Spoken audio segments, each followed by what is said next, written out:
I went to surprise my son at the company. From the door of his office, I heard my daughter-in-law say, "Are you sure he's not going to find out?" My son answered in a low voice, "My dad is a clueless old fool." I stood there, paralyzed, my heart racing, listening to every word. They laughed and kept talking about their plan, and that's when I understood it wasn't a simple business conversation, so I decided to pretend I hadn't heard anything. For now, but let me explain how I got to that moment. How a proud father who went to surprise his son ended up discovering the worst betrayal imaginable. My name is Michael Davis. I'm 57 years old. I am the founder and owner of Davis & Associates, a business consulting firm I built from scratch 28 years ago. I started in a rented cubicle with a used computer and a lot of dreams. Today, we have offices in 5 cities across the country, and we bill around $20 million a year. I didn't inherit anything. I had no special connections, just hard work, intelligence, and the determination to give my family what I never had: stability, security, opportunities. I married Sarah when I was 25. She was 23. She was an English teacher, beautiful, smart, with dreams of having successful children who would conquer the world. We had 2, Daniel, who is now 30, and then came Jessica, who is 27. For years we were the perfect family everyone envied. Vacations in Europe, beautiful homes in the suburbs and the city, the kids in the best private schools, graduating with honors, everything that money can buy and hard work can achieve. Sarah passed away 5 years ago from a brain aneurysm, without warning. One day she was planning Daniel's wedding, the next she was in the hospital, and 2 days later she was gone. No goodbyes, no last words, just emptiness. The pain was devastating, but I had to keep going. For my children, for the company, to maintain everything Sarah and I had built. Daniel married Emily 6 months after Sarah passed. He had met her in college. She was pretty, charismatic, but something about her always made me uncomfortable. A coldness in her eyes, a calculating way of speaking. But my son loved her, or so he said, so I accepted her into the family. Jessica also got married 2 years later, to David, an architect. A good guy, hardworking, honest. I liked him from the start. After Sarah died, I started thinking about succession, about what would happen to the company when I was no longer around, or when I simply wanted to retire. And the obvious answer was Daniel. My son had studied business administration, got an MBA in the United States. He had the credentials, the knowledge, and he was my blood, the natural choice. Daniel, I told him 3 years ago, I want you to start getting more involved in the company, to learn how everything works, so you can eventually take over. Really, Dad? His eyes lit up. That would be incredible. But you have to start from the bottom, like I did, getting to know every department, every process. I'm not just going to give you a position because you're my son. You have to earn it. I understand, and I will. I promise you. He started as a project assistant, modest salary, no special privileges, and to my surprise, he did well. He arrived early, stayed late, asked smart questions, took notes. He seemed genuinely interested. I'm proud of you, I told him after 6 months. You're proving you have what it takes. Thanks, Dad. This means everything to me. Over the next 2 years, Daniel moved up. Coordinator, project manager, deputy director. Each promotion earned with results, with satisfied clients, with successful projects. And 6 months ago, I made the final decision. Daniel, it's time. I'm going to appoint you Chief Operating Officer. You'll be my right-hand man, and in 2 years, when I turn 60, I'll give you the full CEO position. Dad, I don't know what to say. Thank you for trusting me. Just keep proving you deserve it. Emily, his wife, was thrilled. Michael, this is wonderful. Daniel finally getting the recognition he deserves. And us having the stability we need to start a family. Are you thinking about having kids? Yes, but we wanted to wait until Daniel's position was secure. And now it is. Everything seemed perfect. My son rising through the ranks, my legacy secured, the company in good hands for the next generation. But as always, appearances can be deceiving. 3 months ago, I started noticing strange things. Small at first. Daniel having meetings that weren't on my calendar, new clients I didn't know about, contracts being signed without my final review. Daniel, who is Southern Star Corporation, I saw you signed a $2 million contract with them. Oh, yeah, they're a new client. Restructuring consulting. Everything's in order, Dad, don't worry. I'd like to see the file. Sure, I'll send it to you this afternoon. But the file never came. And when I asked again, Daniel said, Dad, it's in process. We're still organizing the documents, but I promise you everything is fine. Trust me. And I trusted him, because he was my son, and because he had proven his competence for 2 years. More strange contracts started coming in, from companies I had never heard of, with generic names, paying large amounts for services that seemed vague in their descriptions. Operational process optimization, comprehensive strategic consulting, corporate restructuring advisory. It all sounded legitimate, but also vague. Too vague. My accountant, Mr. Robert, who had worked with me for 20 years, came to see me 2 months ago, with concern on his face. Michael, I need to talk to you about some transactions. What transactions? The ones Daniel has been processing. There's something strange. Money coming in from companies with no history, and then going out to other equally unknown companies, as if we're being used as an intermediary. An intermediary for what? I'm not sure, but the patterns look like, well, like money laundering. That's impossible. Daniel wouldn't do that. You're probably right. But Michael, you should investigate. Review those contracts. Talk to those clients. Because if something illegal is happening, and it's under your name, you are the one who's legally responsible. I'll talk to Daniel. But every time I tried to talk to him, Daniel had excuses. Dad, I'm in a meeting. Dad, I have to go see a client. Dad, I'm busy. Let's talk later. And I, stupidly, let it go.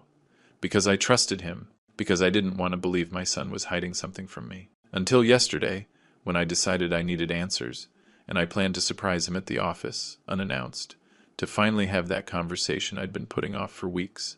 I arrived at the office at 11 inches the morning. Daniel wasn't expecting me. His assistant greeted me with surprise. Mr. Davis, I didn't know you were coming in today. Surprise. Is Daniel in? Yes, in his office, with his wife. They're in a private meeting. Perfect. Don't announce me. I want to surprise him. I walked through the halls of the company I built, past employees who greeted me, seeing the modern offices that cost me so much money, feeling proud of what I had created. I got to Daniel's office. The door was slightly ajar. I was about to knock when I heard voices. Daniel and Emily, speaking in low but clear tones. Are you sure he's not going to find out? Emily asked. My dad is a clueless old fool, Daniel replied, laughing. He's so focused on retiring and playing golf that he doesn't see what's happening right under his nose. I stood there, paralyzed. My son had just called me a clueless old fool. But it's his company, Emily continued. What if he checks the books, if he discovers the accounts? He's not going to discover anything. Mr. Robert is the only one who might suspect, and I've already taken care of him. I gave him limited access to the systems. He can no longer see the complete transactions.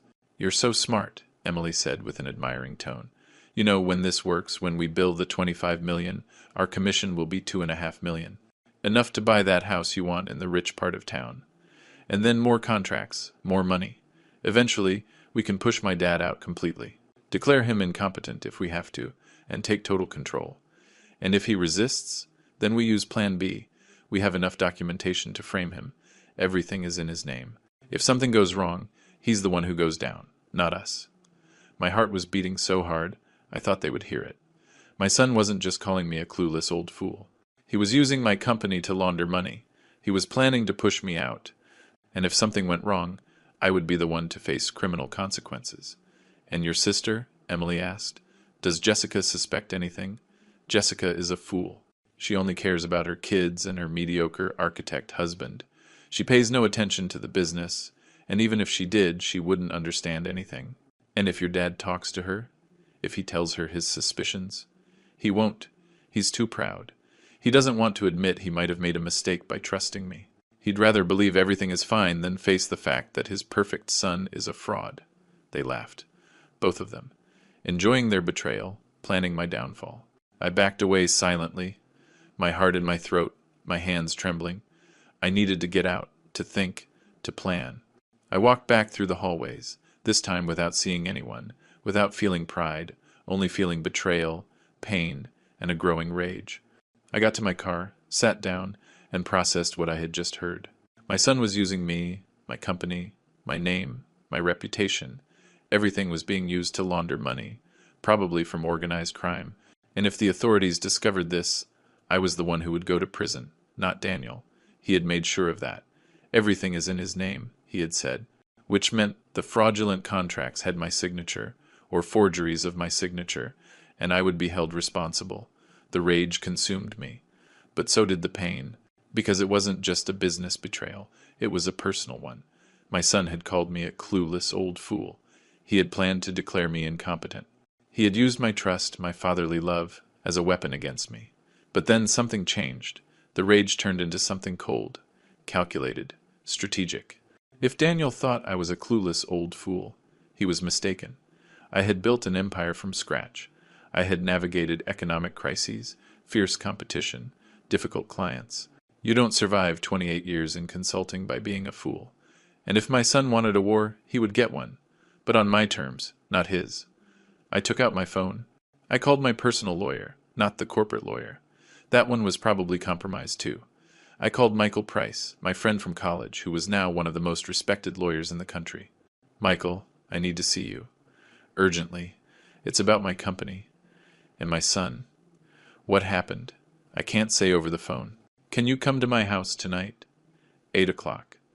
And bring someone who specializes in white-collar crime, because what I discovered is serious. I'll be there. Then I called a private investigator I had used years ago to check the backgrounds of potential partners. Robert Evans. Discreet, efficient, and completely loyal. Robert, I need a full investigation. On my son, Daniel Davis, and his wife, Emily. I want to know everything. Personal finances, associations, contacts, bank movements, everything. And I need it to be secret. No one can know. Not even his son. Especially my son. Understood? Give me 48 hours. I got home, poured myself a whiskey, and sat in the study where Sarah and I used to plan our future, where we had dreamed of our successful children, of a family legacy, and I wondered, at what point did it all go wrong? At what point did my son become this? I looked at a picture on the wall. Daniel at 10 years old, smiling, innocent, pure. Where was that boy?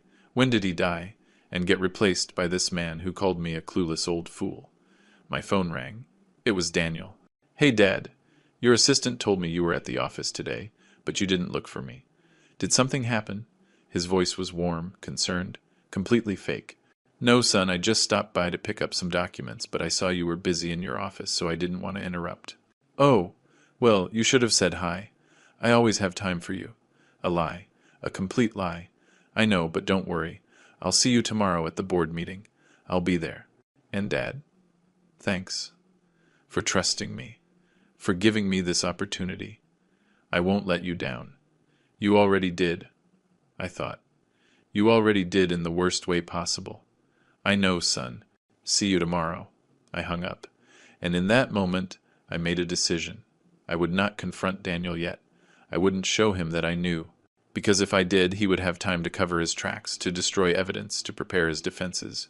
No, I was going to do what he was doing, act normal, pretend everything was fine, while secretly gathering evidence, building my case, and preparing my counterattack. Because if 28 years in business had taught me anything, it was this. Information is power, and whoever makes the first move without preparation loses. Daniel had made a mistake, a big mistake. He had underestimated his father. He had assumed I was too old, too trusting, too much of a fool to see the truth, but I had seen it, and now I was going to use that truth to destroy his plans and teach him the most expensive lesson of his life, because nobody, absolutely nobody, uses my name to commit crimes, not even my son. Michael Price arrived at my house exactly at 8, accompanied by a woman in her 42nds, elegant, with sharp eyes that sized everything up. Michael, this is Patricia Miller, a specialist in financial crimes, former prosecutor, now in private practice. I told her the general terms of your situation, and she agreed to come. Thank you for coming, Miss Miller. Call me Patricia. And Michael tells me it's urgent, that it involves your son. I took them to my study, closed the door, and told them everything. Every word I had heard, every detail, without omitting anything. Patricia took notes on a tablet, her expression growing more and more serious. Mr. Davis, this is serious, very serious. If what you heard is true, your son is using your company to launder money, probably from organized crime, and he's structuring everything so that you are the one responsible if something goes wrong. How serious are the consequences legally? Money laundering can carry up to 15 years in prison, and all your assets could be seized, your company shut down, your reputation destroyed. And if they're connected to organized crime, the authorities are not going to easily believe that you didn't know. But I didn't know. But it's your company, your name, and legally, it's your responsibility to know what's going on. Ignorance is not a defense, especially when the operations are under your signature. So, what do? Michael spoke up. First, document everything. We need solid evidence of the fake contracts, the transactions, everything. Second, protect yourself legally. Separate your responsibility from Daniel's. And third, decide. Are you going to report your son, or are you going to try to resolve this privately? What are the options for resolving it privately? Patricia answered. Confront him, demand that he stops everything, that he returns the money if possible, and that he resigns. But Mr. Davis, that's risky, because if organized crime is involved, they're not just going to let their money go. And your son could be in danger. You too. And if I report him, then Daniel faces criminal charges, probably prison. And you have to cooperate completely with the authorities, provide all the evidence, testify if necessary, against your own son. The thought turned my stomach. But the alternative was to let him continue, to use me, to eventually destroy me. I need to think. But first, I need all the evidence. I need to know exactly what he's been doing. I can help with that, Patricia said. I have contacts, forensic investigators. We can do a secret audit of your company, find all the fake contracts, all the suspicious transactions, and document everything. It will take a week, maybe 2. Do it, but absolutely secret. No one in the company can know, especially Daniel. And Mr. Robert, your accountant, he already suspects something. I'll talk to him tomorrow and bring him to our side. I need allies inside the company. After Michael and Patricia left, I stayed up late thinking, planning, processing. How had I gotten here? At what point did my son decide that stealing from me, using me, and potentially destroying me was acceptable? I thought of Sarah, of what she would say, how she would react. She was always stricter with the kids than I was, more willing to set limits, punishments, consequences. Michael, you're spoiling them, she used to tell me. You give them everything without making them work for anything. And one day, that's going to come back to bite you. She was right, as always. But I didn't listen, because I wanted to be the cool dad, the generous dad, the one who gave opportunities without conditions. And now, I was paying the price. The next morning, I got to the office early, before anyone else. I went straight to Mr. Roberts' office. Michael, what a surprise. You don't usually get here this early. I need to talk to you.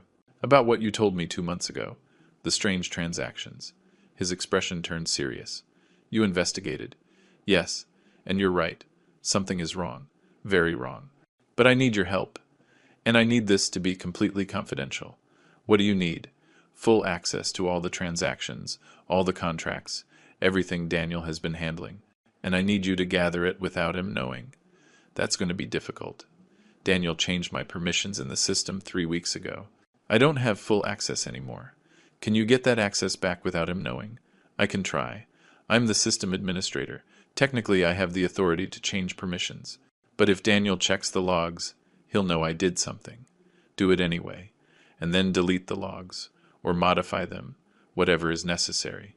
Because, Robert, if we don't stop this, not only is Daniel going to prison, so am I, and the company will be shut down, and you'll lose your job. We all lose. Is it that serious? Worse.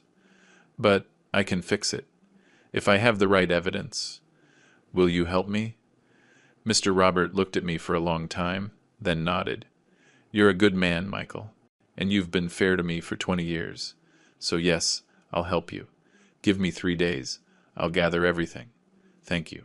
And Robert, if Daniel asks anything, act normal, as if you don't know anything. I will. The board meeting was that afternoon. There were 5 of us. Me, Daniel, 2 external directors, who were more like advisors than anything else, and the legal director, who was probably also compromised. Daniel presented the quarterly numbers. Everything looked good. Revenue up, expenses controlled, healthy margins.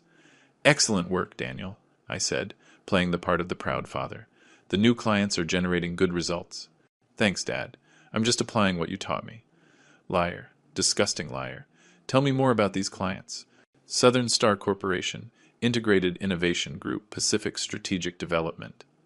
I don't know them. They're medium-sized companies, looking to optimize operations. Nothing extraordinary, but they pay well and are easy to manage. I'd like to meet the owners.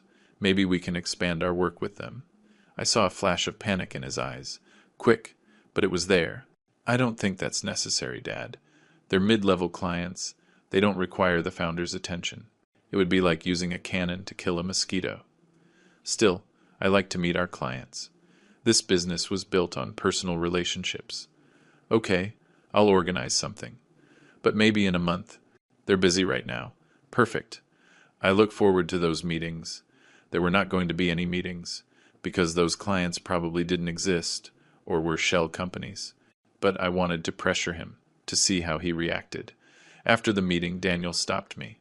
Dad, why the sudden interest in those clients? Just curiosity. As CEO, I should know our entire portfolio. But you've been so disconnected lately, letting me handle everything. Why the change? There's no change. I'm just doing my job. Is there a problem? No problem. I was just surprised. Surprised that I'm doing my job? It's not that. It's just that I thought you were preparing to retire, to leave me in full control. And I am. But in 2 years, not now. For now, I'm still the boss, and I want to be informed about everything. Understand? Perfectly. That night, Robert Evans, the private investigator, called me. Mr. Davis, I have some preliminary information, and it's worrying. Tell me, your son and daughter-in-law have a lifestyle well above their salary. Expensive trips, designer clothes, a new car every year, and they just made a down payment on a house in Beverly Hills. $8 million. Cash. Where did they get that money? Not from any visible, legitimate sources. Their personal bank accounts don't show those funds, which suggests hidden accounts, probably offshore. And can you track those accounts?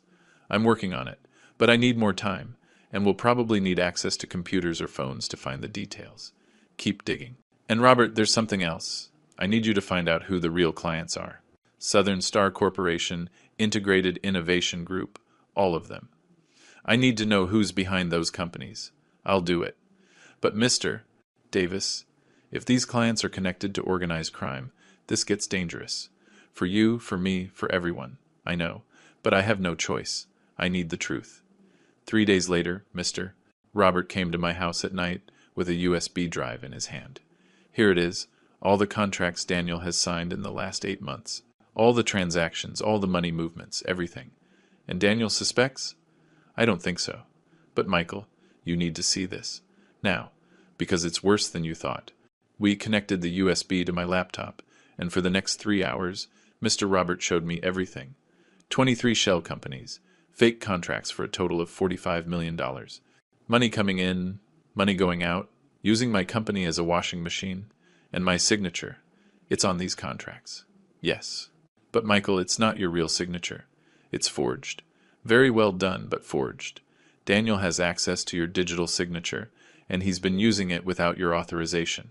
That's fraud, on top of money laundering. Yes. And there's more. Look at these transfers. $3 million went to an account in the Cayman Islands, in the name of a company called DDA Holdings. I investigated DDA. It's the initials for Daniel Davis and Andrea. They're keeping part of the money. Exactly. They're not just laundering money for others, they're stealing a commission. A big one. And if the authorities find out about this, they're going to think you authorized it, that you're the mastermind, because everything is under your name. Daniel made sure of that. Rage consumed me, but also fear. Because Mr. Robert was right. If this came to light, I was the one who would face consequences, not Daniel.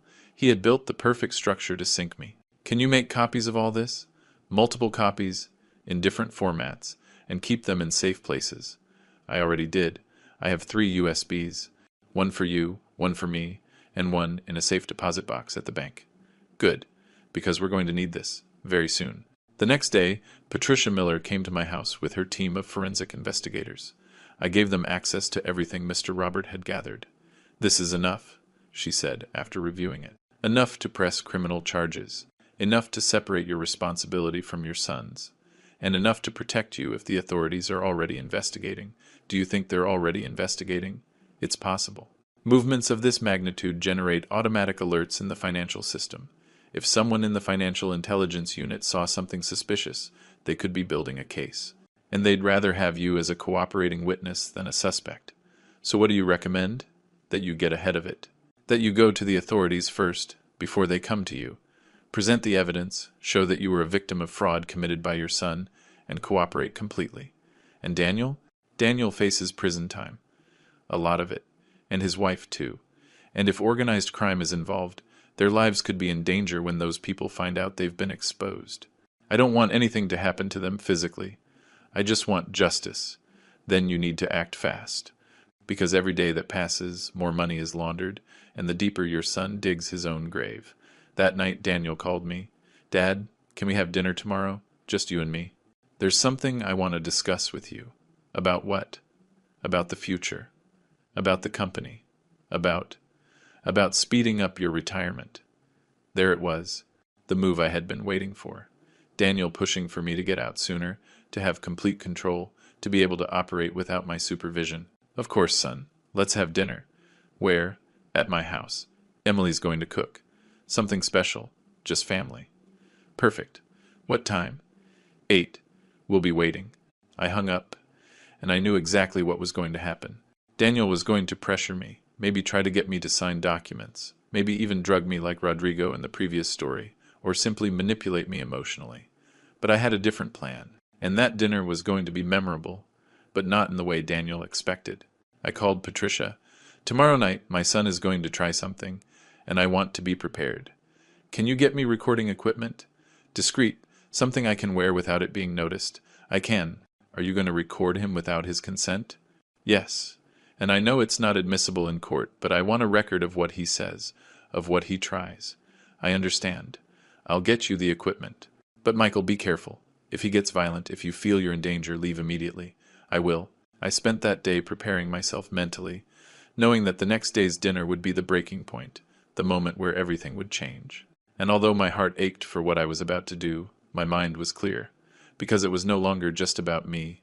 It was about justice, about stopping someone who was committing serious crimes, and about protecting my legacy, my name, and my freedom, even if it meant destroying my own son. The next afternoon, Patricia gave me the recording equipment, a small device the size of a button, with a built-in microphone. It stuck to my shirt, invisible under the fabric. It has a 4-hour battery, she explained. It records automatically and transmits live to this receiver you can leave in your car. So if something happens, we have a backup. And it's legal? In this state, recording conversations you are a part of is legal. You don't need the other person's consent. So, technically, you're protected. And even if it wasn't admissible in court, it serves for your personal protection. Perfect. Michael, seriously. If you feel you're in danger, get out. Call the police if you have to. Don't take any risks. I won't. But I need to do this. I need to hear what he plans to tell me, what he intends for me to do. I arrived at Daniel's house exactly at 8, a beautiful house in an upscale neighborhood, which I had helped them buy with a $2 million loan that was never repaid. Now I understood why. Because they were using laundered money for everything. Emily opened the door, with a smile that didn't reach her eyes. Michael, so good to see you. Come in. Thanks, Emily. It smells delicious. I made your favorite, pot roast and rice and baked beans. A traditional dinner. Sounds wonderful. Daniel appeared from the kitchen with 2 glasses of wine. Dad, welcome. Here, it's a Cabernet. I know you like it. I took the glass, but I didn't drink. Not yet, after what I'd heard. After knowing they tried to drug other people in similar situations, I wasn't going to risk it. Thanks, son. But you know I don't drink much before eating. It fills me up. Oh, right. Well, whenever you're ready. We sat in the living room. Superficial conversation. The weather, the news, nothing important. But I could feel the tension, as if we were both waiting for the right moment for what really mattered. Finally, after dinner, after dessert and coffee, Daniel suggested we talk in his study. Private, man-to-man, father and son. Emily discreetly disappeared, leaving us alone. The study was elegant. Books on the walls, a mahogany desk, leather armchairs, all bought with stolen money. Dad, thanks for coming. I know I've been busy lately, distant maybe. But it's because I've been working on something important. For us, for the family, for the legacy. I'm listening. I've been thinking about the future, about the company, about your retirement, and I think you should speed it up. Why? Because you deserve it. You've worked 28 years without a break. You built something incredible, and now it's time for you to enjoy it, to travel, to live, to let the next generation take control. But we said in 2 years. I know, but Dad, why wait? I'm ready now. I've shown that I can handle everything. The numbers are better than ever. Clients are satisfied. Everything is running perfectly. And what exactly are you proposing? That you transfer the CEO position to me now, that you stay on as chairman of the board, with a voice but without daily operational responsibilities, and that you enjoy your money while you can. It sounds reasonable. But why the rush? It's not a rush. It's opportunity, Dad. I have plans, big plans, to expand the company, new markets, new services, but I need complete autonomy to execute them. And as long as you're the CEO, I need your approval for everything, which slows things down. I see. And do those plans include the new clients you've been bringing in? The companies with generic names? I saw a flicker in his eyes. Surprise, maybe fear, but quickly controlled. Yes, exactly. Those clients are the future. Emerging companies that need intensive consulting. Very profitable. But they require discretion and agility in decisions. Things that are easier if I have full control. Discretion? Why would they need discretion? Because they're private companies that don't want their competitors to know they're reorganizing or that they have problems. It's normal in our business. Of course. But Daniel, as the current CEO, I have the right to know all our clients, to review all the contracts, don't I? Of course. And you can do it whenever you want. Perfect. Then tomorrow I want a meeting with the representatives of Southern Star Corporation and Integrated Innovation Group, and the other 20 companies you've brought in over the last few months. Dad, that's going to be difficult to coordinate. Why? If they're legitimate clients, they should be available. Unless there's a problem, there's no problem. It's just that some of them prefer to communicate only with me. That's why they hired me, for that personal relationship.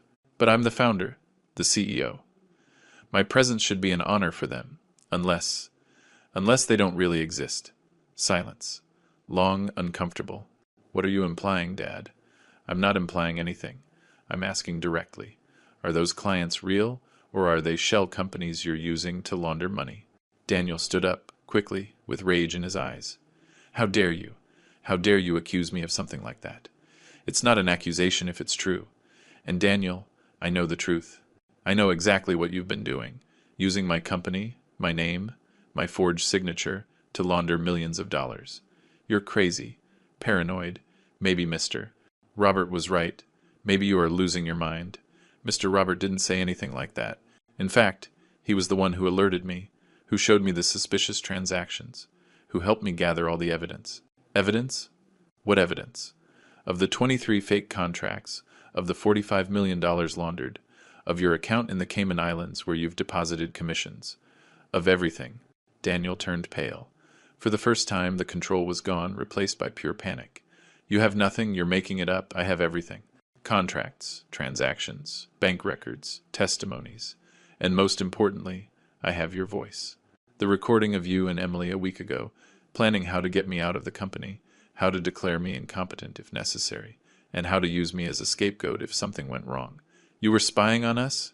No. I went to surprise you at your office, and I overheard you by accident, calling me a clueless old fool, laughing at me, planning my destruction. Daniel sank into his chair, defeated, or pretending to be defeated.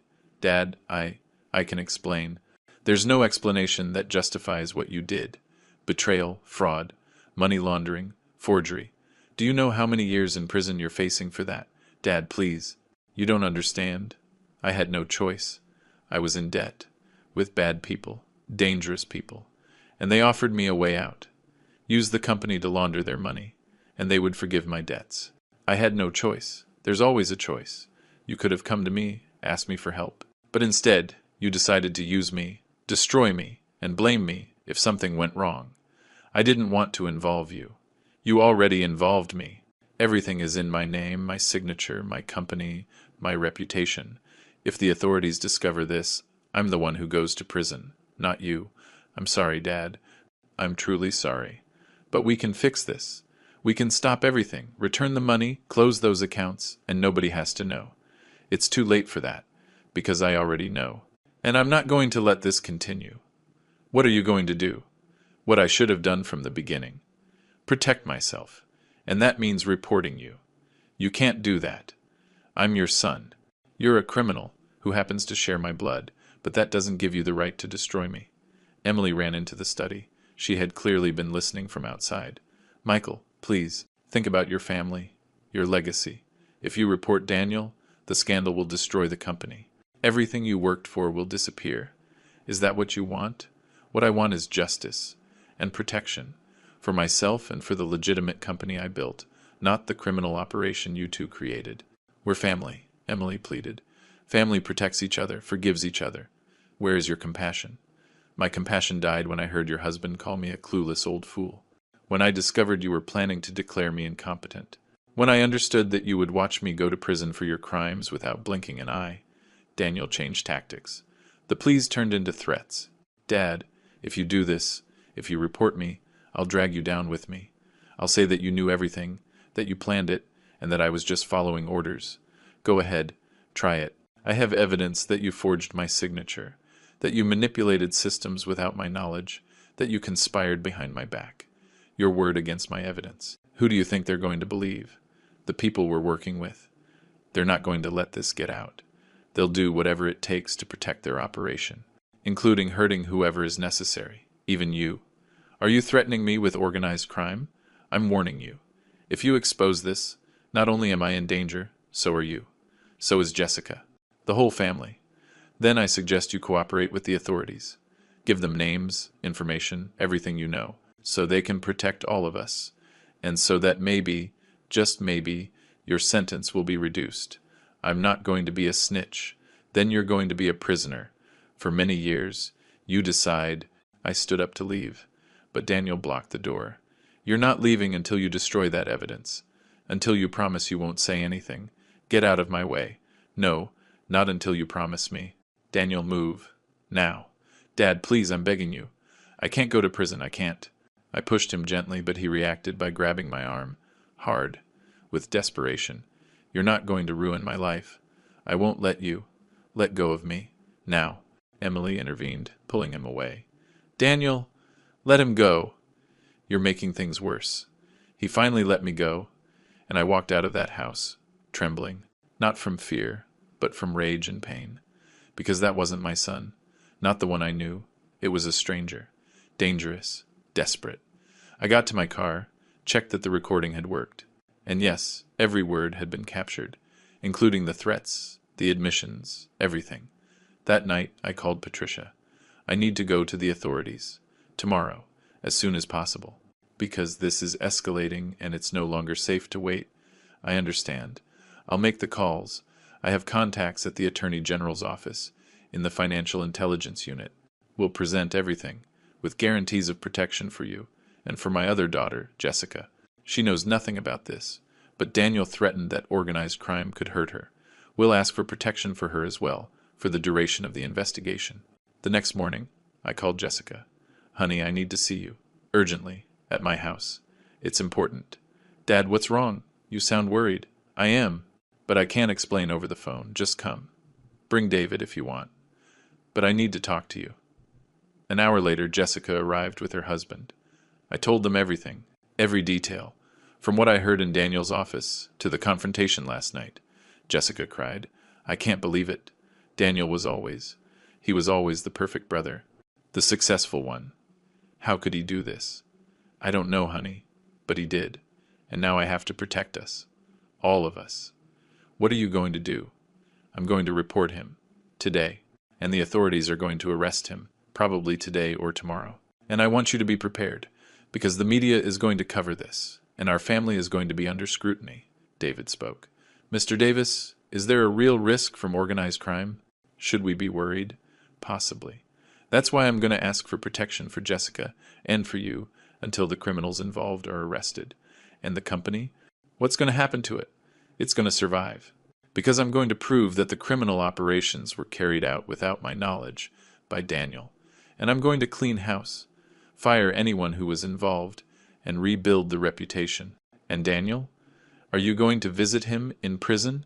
Are you ever going to forgive him? I don't know, Jessica. I honestly don't know. Part of me still loves him because he's my son. But another part can't forgive what he did, what he tried to do to me. That afternoon, accompanied by Patricia and Michael, I went to the Attorney General's offices, with boxes full of evidence, documents, recordings, everything. Agent Miller, a woman in her 50 seconds with a serious expression, reviewed everything for 3 hours, asking questions, verifying details, taking notes. Mr. Davis, this is enough to proceed. We're going to issue arrest warrants. For your son, for your daughter-in-law, and for anyone else we identify as an accomplice. When? Tonight. A coordinated operation, so they don't have time to flee or destroy evidence. And me? Do I face any charges? Not at the moment. Your cooperation and the evidence that you were a victim of fraud protect you. But, Mr. Davis, you're going to have to testify when it goes to trial. Against your son. I know, and I'll do it. I also need to warn you. The people your son was laundering money for are not going to be happy when they find out they've been exposed. We're going to offer you protection, but you must take it seriously. I will. That night at 10, teams from the prosecutor's office simultaneously entered Daniel's house and his office. They arrested him and Emily. They were formally charged and taken in for questioning. The news exploded. Prominent businessman's son arrested for money laundering. Criminal operation in consulting firm. Father reports son for fraud. The media hounded me, wanting statements, photos, explanations. But Patricia advised silence. Let the prosecutor's office handle the public narrative. You just protect yourself. 2 days later, Daniel asked to see me, from the jail where he was awaiting trial. Patricia advised me not to go. You're not obligated, and it could be emotionally dangerous. But I need to see him, one last time, to understand if there's anything left to save, or if I've really lost him forever. Then I'm going with you. As a witness and for protection. The pretrial detention center was exactly as I imagined it. Cold, gray, depressing. A place where hope dies and reality hits without mercy. Patricia accompanied me to the visiting room. 30 minutes, max.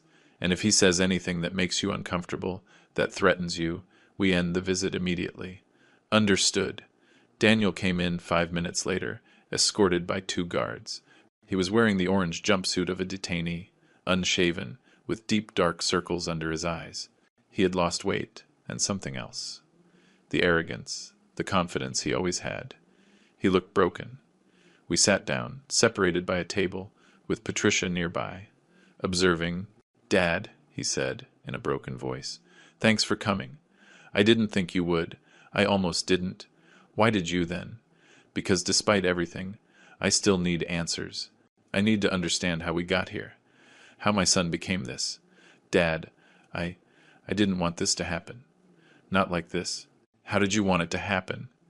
Did you want me to go to prison in your place? For me to take the fall for your crimes while you lived on stolen money? No. I thought you'd never find out. That I could handle everything without you knowing. And then, when I had full control, I would clean everything up, get the criminal operation out, and the company would be legitimate again. And you expected me to believe that? It's the truth, Dad. I was trapped. I owed money to dangerous people, a lot of money. And they offered me a way out. Use the company temporarily, launder their money, and my debts would be forgiven. I thought it would be for 6 months, maybe a year, and then everything would go back to normal. But it didn't. You continued, for 8 months, laundering more and more money, stealing commissions, buying houses, living beyond your means. I know. I got carried away. The money was so easy. And Emily. Emily wanted things. A bigger house, trips, clothes. And I wanted to give them to her. I wanted to be the husband she deserved. And what about being the son I deserved? The honest man your mother and I tried to raise? Tears rolled down his cheeks. I failed. At everything. I know that. And I'm sorry.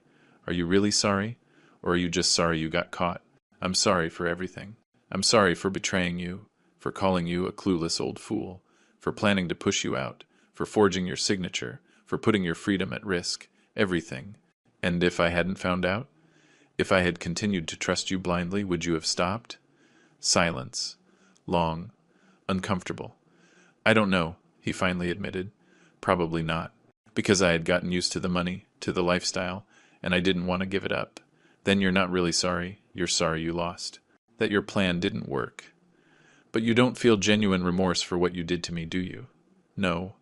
Sebastian, you called me a clueless old fool. You laughed at me with your wife. You planned to declare me incompetent if I didn't cooperate, and you structured everything so I would go to prison if things went bad. Does that sound like someone who loves me? Who respects me? I was scared, desperate, saying things I didn't really mean. A lie. In moments of desperation, people show their true selves, and your true self sees me as an obstacle, as a resource to be exploited, not as a father. Dad, please, don't say that. You were always my father. I always loved you, but you didn't respect me, and without respect, love means nothing. Daniel was sobbing now. What do you want me to do? What can I do to fix this? Tell the truth. To the authorities. Give them names, information about the criminals you worked for. Help dismantle their operation, and accept the consequences of your actions, without trying to reduce your responsibility, without blaming others. And if I do that, if I cooperate completely, will there be a chance to rebuild anything? Between us, not now, but someday, when I get out? I don't know, Daniel. I honestly don't know. The damage you did was immense, and I don't know if I'll ever be able to completely forgive it. But I can say this. If you cooperate, if you show real change, if you serve your sentence with dignity, maybe, just maybe, we can talk. As two people who share a history. I don't know if as father and son, but as people. It's more than I deserve. Much more. Because what you deserve is to turn your back on me and never look back. But I'm offering a possibility. A very small, very conditional one, but a possibility. And Mom, if she were here, what would she say? The mention of Sarah hit me like a punch. Your mother would be heartbroken. Absolutely heartbroken. Because she loved you more than anything in the world. And to see what you became would break her heart. I know. And that's what hurts the most. I didn't just disappoint you. I disappointed her memory. Everything she hoped for me. Then honor her memory by becoming someone better. It won't be easy, and it will take years. But it's the only way. I'll try. I promise. Promises mean nothing now, Daniel. Only actions. Remember that. I stood up to leave, but before I walked out, Daniel said something else.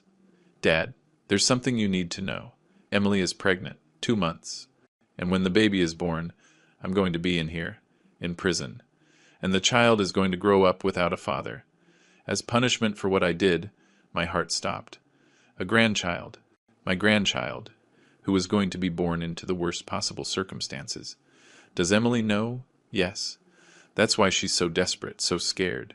Because she's pregnant and her husband is in prison, and she doesn't know how she's going to survive. And you're telling me this for what? To manipulate me? So I'll feel pity and drop the charges? No. The charges can't be dropped. They belong to the state now. But I'm telling you because that child is innocent. And he shouldn't suffer for my mistakes. And if you can, if you want to, maybe you could make sure he's okay. Not for me, for the child. I'll think about it. But Daniel, listen to me carefully. I'm not going to rescue Emily. I'm not going to pay her expenses. I'm not going to be the bank I always was. If I help that child, it will be on my terms. With limits, with conditions, and with supervision. I understand. And thank you for at least considering it. I left the jail with mixed emotions. Rage at the manipulation, pain over the betrayal, but also concern for an innocent child about to be born into this disaster. Patricia walked beside me. Do you think he was being honest? Or was it another manipulation? Probably both. Daniel has always been good at mixing truth with manipulation. But the part about the baby, that's verifiable. And if it's true, then I have decisions to make. The following months were chaos. Daniel's trial was public, widely covered, every detail of his betrayal exposed for the world to see. I had to testify, for 2 full days, recounting how I discovered the fraud, how I gathered evidence, how my son had used my company to launder $45 million. It was humiliating, painful, but necessary. Daniel was sentenced to 12 years in prison. Emily received 8 years, but her sentence was suspended due to the pregnancy. She would serve house arrest until the baby was born, then be reevaluated. The people they were laundering money for were also arrested, a network of 5 people, connected to a minor cartel, all facing decades in prison. The company survived, barely. We lost 30% of our clients, scared off by the scandal, by the association with crime. But those who stayed were loyal. They understood that I had been a victim, not a perpetrator. I hired a new COO, an outsider, with no family connections, with impeccable credentials, and I restructured everything. New processes, new controls, a new culture of absolute transparency. Mr. Robert was promoted, in recognition of his loyalty, for warning me when others didn't. And Jessica became my right hand. Not in operations, but in rebuilding our reputation, in public relations, in showing the world that Davis and Associates was more than the scandal. It was a legitimate company with 30 years of good work. 6 months after the trial, Emily gave birth. A boy. She named him Matthew, after her grandfather, Emily's father. She called me from the hospital. Michael, I know you probably don't want to talk to me, but the baby is here. And I thought you'd want to know. How is he? Healthy. Beautiful. He has Daniel's eyes. And you? Scared. Alone. No idea how I'm going to raise this child, but determined to do it right, to be a better mother than I was a wife. Emily, about the baby, about Matthew. I want to meet him, but not now. Not until you're clear that any relationship I have with him is on my terms, not yours. I understand, and I accept. Whatever you decide, I'll respect it. 2 months later, I visited Emily and Matthew in the small apartment where she was living, a far cry from the luxurious house they had lost. Matthew was sleeping in a simple crib, wrapped in a blue blanket, small, innocent, with no idea of the complicated world he had been born into. He's beautiful, I said. He looks like his father. But I hope he has your heart, your ethics, your strength. That depends on how you raise him, the values you teach him. I'm going to do it right. I promise you.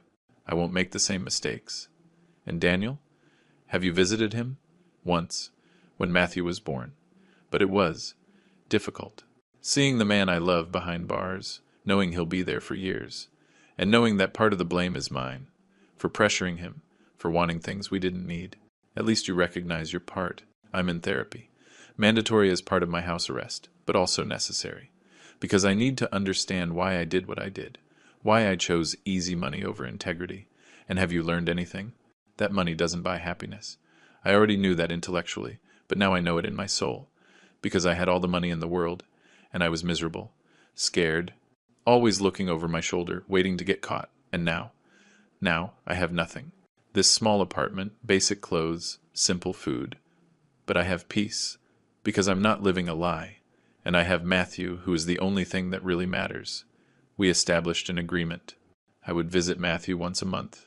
I would provide basic financial support, diapers, formula, necessities, but nothing extravagant. And when he was older, if Emily proved to be a responsible mother, I would consider more. But Emily, I warned, if you try to manipulate me again, if you use Matthew as a tool to get money, if you go back to your old habits, it's over. No second chances. Do you understand? Perfectly, and I won't, because this child deserves better.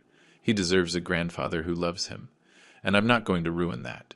A year after the trial, the company was stable again, not as big as before, but healthy, profitable, and completely clean. Jessica had proven to be invaluable, with fresh ideas, energy, and a work ethic that reminded me of myself at her age. Dad, she told me one day, I've been thinking about the future of the company, and I think you should consider something. What? Naming me CEO, eventually. Not now, but in 2 or 3 years, when you've completely rebuilt and are ready to really retire. Are you sure? It's a lot of work, a lot of pressure. I know, but I'm ready, and I've shown that I can handle it. And unlike Daniel, I don't have ulterior motives. I'm not going to steal from you. I'm not going to betray you. I just want to continue your legacy the right way. And David? Does he agree? Completely. In fact, it was his idea. He knows this is important to me, and he fully supports me. Then let's do something. For the next 2 years, you're going to take on more responsibilities, step by step, proving your competence in every area. And at the end, if all goes well, I'll name you CEO, and I'll retire as chairman of the board, with a voice but no daily operations. Thank you, Dad. I won't let you down. I know, because you're different. You have your mother's heart and her integrity. Daniel completed his first year in prison. I had visited him 3 times. Short, uncomfortable conversations, but with no open hostility. Have you been cooperating with the authorities? I asked him on one visit. Yes. I gave them everything. Names, operations, money routes, everything I knew. And thanks to my information, they arrested 5 more people higher up the chain. Good. That will reduce your sentence. Maybe. But Dad, I didn't do it to reduce my sentence. I did it because it was the right thing to do, and because I finally understood that I can't run from the consequences. I can only face them. And how are you doing in here? It's hard. Very hard.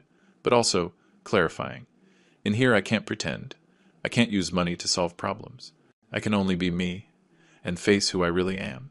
And who are you really? Someone who made enormous mistakes, who hurt the people who loved him most, but who is trying to be better, day by day, with no guarantee that it will work, but trying. That's all you can do. Have you seen Matthew? Yes, once a month. He's growing well. Emily is being a good mother, better than I expected.